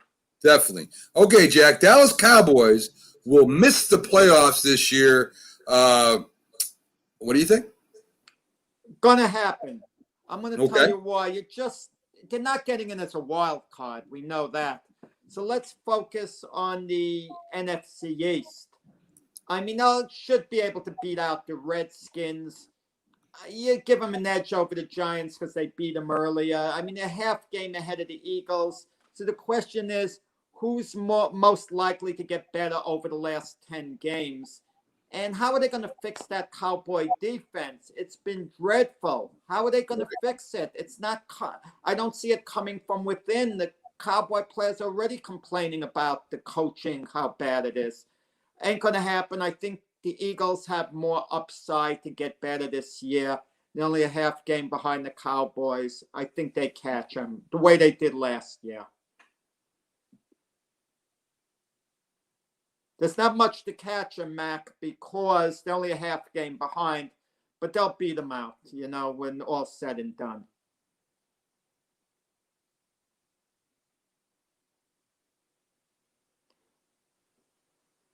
Well, we're live on the air. Maybe I should keep talking a little. I don't know what exactly's happened with Mac over here, so on. So maybe, we'll go around the NFL like tonight's game. And I don't know if there's anyone listening to me out there because Mac's in charge of production. And I see that we're on live, so I'm going to keep going at it. Yeah, definitely, Jack. Oh, definitely, okay. Well, was I live? Were they listening to Yes, me? Of course you were still live. I was trying to con everyone. You did. Let me tell you, you did great. You did great. There was the internet in our area, I guess had a hiccup and I went off and it happened. So, being live streaming, these things happen and you did a great job. I'm glad you covered for me, Jack. That was great. Mac, it was awful. You're just trying to say what I was doing. I was totally unprepared for you going off. I had no backup plan with that. It reminded me of the Boxing Hall of Fame weekend. Right. Many years ago, I was asked to do a ringside lecture, moderate with the great Willie Pep in Canastota, New York on Hall of Fame weekend. I think I told this story once, but for those who didn't hear about it, I'll say it one more time. The night before I met Willie Pep, I wanted to go over everything I wanted to say. He brushed me off. He laughed. He said, "We'll jazz it up. Don't worry about it, kid. Blah, blah, blah, blah, blah." Sure. It rained overnight. Heavy rain. Next morning, I show up. Willie Pep doesn't show up. He figured it got canceled. But people are showing up. I'm up there alone, waiting for Willie Pep, talking for like 40, 45 minutes. And people are listening because they expect Willie Pep anytime. It became apparent Willie Pep wasn't going to show. Then I become self-conscious. I got to get out of here. I saw Arthur McCanty Sr., the referee, who was supposed to give a ringside lecture the next hour, and I knew Arthur. I called him up. I left him up there. I said, "Arthur, save me the way you do the fighters in the ring." Okay, Right. And Arthur got up there, and that was that. Well, I didn't leave you alone. I didn't leave you alone for too long, Jack. But I didn't know what.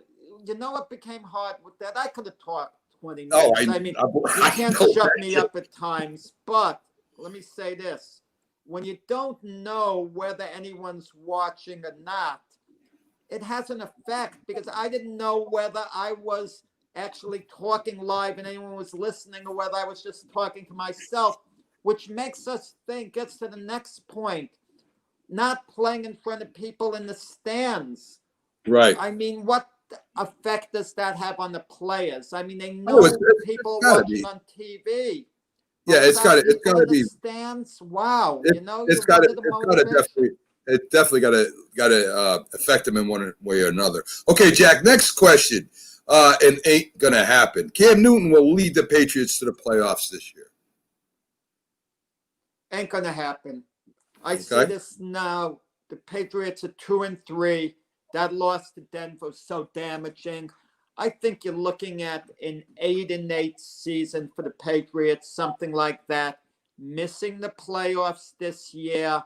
And then the big question is going to be, is Cam going to be their quarterback next year? I mean, I don't see him having right now the type of year where the Patriots are going to invest in the contract that'll satisfy him. And I don't know what'll be there for Cam moving forward. Maybe Belichick will say, come back, you know the system better. but it ain't going to happen this year. And I think the Patriot incredible run these last 20 years, I don't want to say it's come to an end, but I'll say it's hitting a blip this year. Ain't going to happen. And we know that you're people that watch and know that you're a big New York Jets fan. The New York Jets will go 0-16 this year.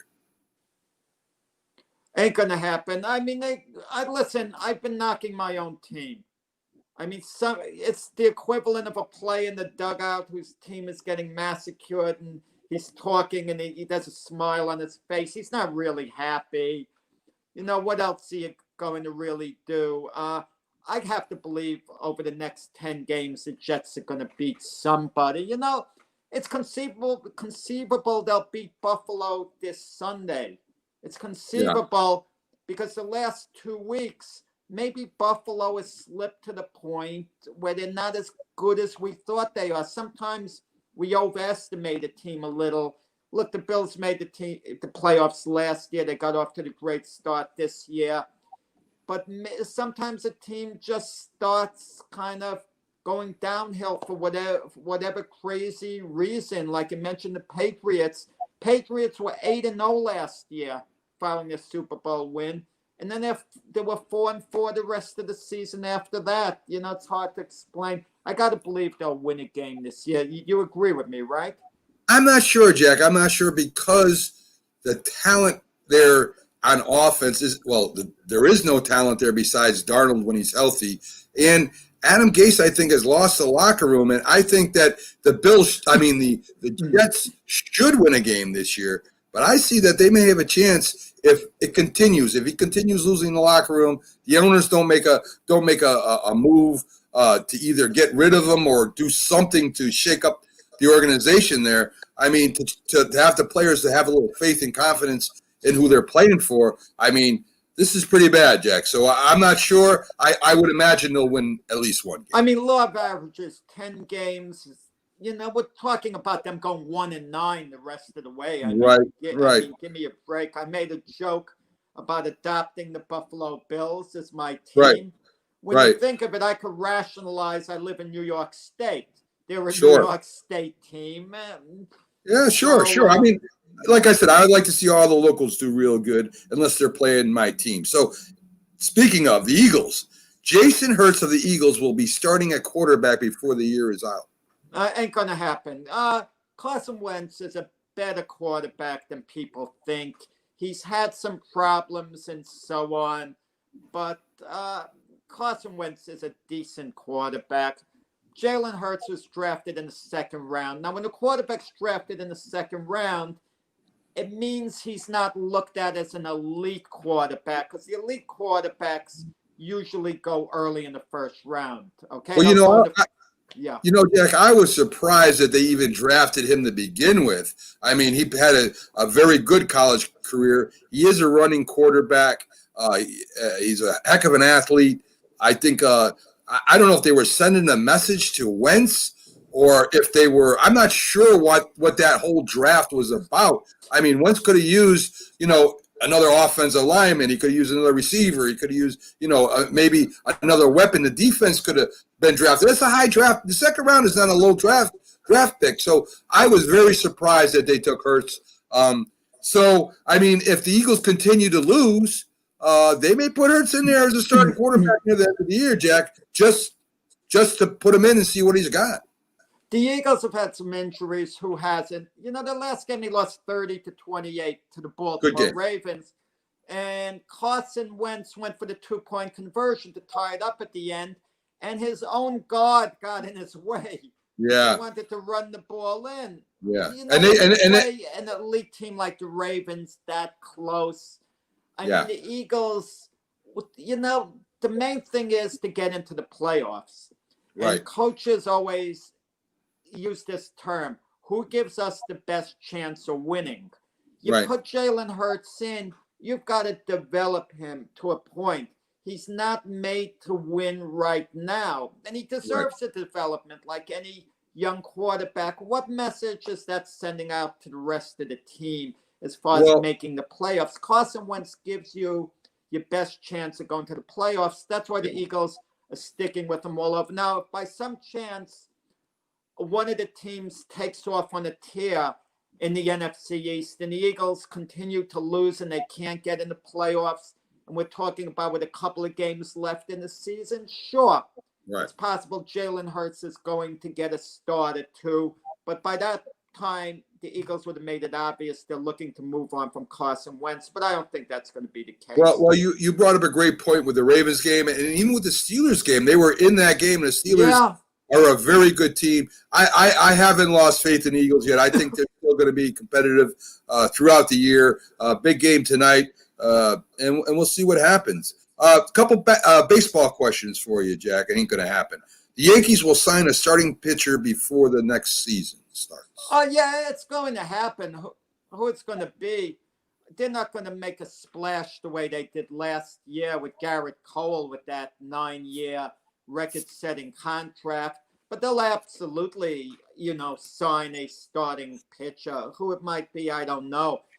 I mean, if they could handle his personality, I would love to see them get Trevor Bauer, from the Reds, because he's the type of impact pitcher along the line of Garrett Cole. And then they get Severino back, and then they fill in the gaps, maybe bring Tanaka back, so on, and Debbie Garcia. Now you have, all of a sudden, a really strong starting five. Yeah. Okay, even though Severino won't be back till maybe the middle of next season, but the bottom line is he will be back and would be ready for the playoffs next year. Okay. So, yeah, absolutely. And I think they're going to do something somewhat major in that regard. Okay. One last question ain't going to happen. The Red Sox will have a competitive team next year, Jack. Well, what do we call competitive? Do we we're 500 ball competitive?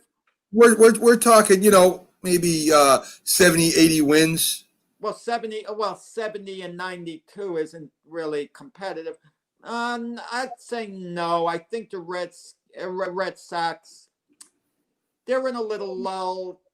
They're kind of in a bit of a rebuilding phase. And I hope everyone in the New England area leaves the Red Sox alone. They should be incredibly thankful to that organization. They brought them 4 World Series titles in 2004, 2007, 2013, and 2018. That should hold you for a number of years, even if your team doesn't win a darn game, during that time. I mean, an incredible run of 4 World Series championships. So I hope if they start getting antsy and so on, and the fans start becoming critical, the media starts becoming critical, shame on them. Conversely, with the Yankees, people have a right to be edgy. They haven't been to the World Series since 2009 when they won it. And even though the Yankees go to the playoffs every year, finally, we really want to get over the top. Yeah. We want to get over the top. And the Yankees going to the playoffs is basically a gimme, it seems, most of the years, even though it really isn't. But the Yankees haven't been to the World Series since 2009. So all the last decade, they didn't get there. And it's to the point where we want to put ourselves in position. And last year, the Yankees did. I mean, getting Garrett Cole. The Yankees were in position. The year before that, it looked like they might go. Then they ran into a very good Astro team, whether they were, gaining an unfair edge that particular year, not a couple of years ago. That's an entirely different issue. But Red Sox, no. And listen, they're going to be about low 70s wins or something, or listen, I agree. I agree with you with the Red Sox. Everybody has some type of rebuilding they're going through. The Red Sox, and I think this is next couple of years will be rebuilding for them. Right. Okay, Jack. So let's get to birthdays and events in this day in sports history, and we're going to start off with some hockey. In 1966, this is the event now. Legendary hockey player Bobby Orr scores his first goal. Bobby was a household name. I mean, I was not a big hockey fan growing up as a kid, but I knew the name Bobby Orr, Jack. Bobby Orr, the most incredible defenseman.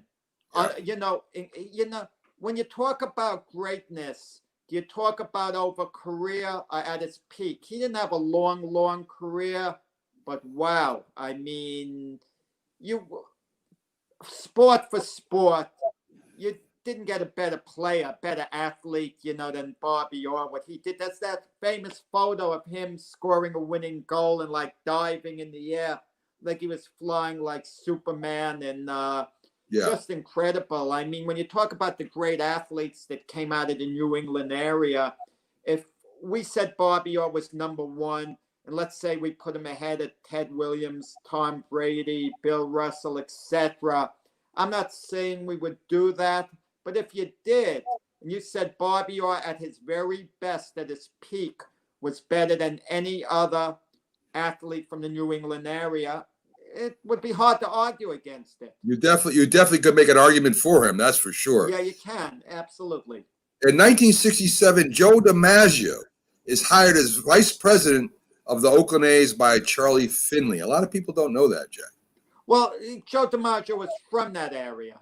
Right. Okay, and so on. And, to Joe, it was just a job. He wasn't involved really with the athletics there. He was from the area. He had a number of endeavors. He was Mr. Coffee, as I remember, too. And Joe wasn't, Joe DiMaggio, one of the greatest players of all time. He wasn't a bad guy off the field, but he was an aloof guy off the field. And you didn't hear many people off the field saying, oh, that Joey's such a great guy. They weren't trashing him as a bad guy either. He was a very private type person. He did his thing with public appearances, so on. And a funny story, I was reading an old-time book that Don Zimmer wrote. I kind of was going through it recently. And he knew Joe DiMaggio very well, but Don Zimmer was doing one of these baseball signing type things at one of the shows. And later on, it was an all-day affair. Joe DiMaggio showed up to do it later. So Don Zimmer showed up. Joe DiMaggio showed up as Don Zimmer was leaving. Don Zimmer had to catch a plane to leave, but he had 3 baseballs for his grandsons or so on. He wanted DiMaggio to sign. So he gave it to the person in charge who got Don Zimmer at the show for Joe DiMaggio to sign it. And Joe DiMaggio sent the message to Don Zimmer, I'll sign these baseballs after the show. Well, Don Zimmer had to leave. He didn't have time. So he said, never mind. Later on that year, he saw Joe DiMaggio at an old-timers game. And Joe DiMaggio said, do I owe you anything? And Don Zimmer said, no, you owe me nothing, Joe. Don Zimmer was a little ticked at Joe.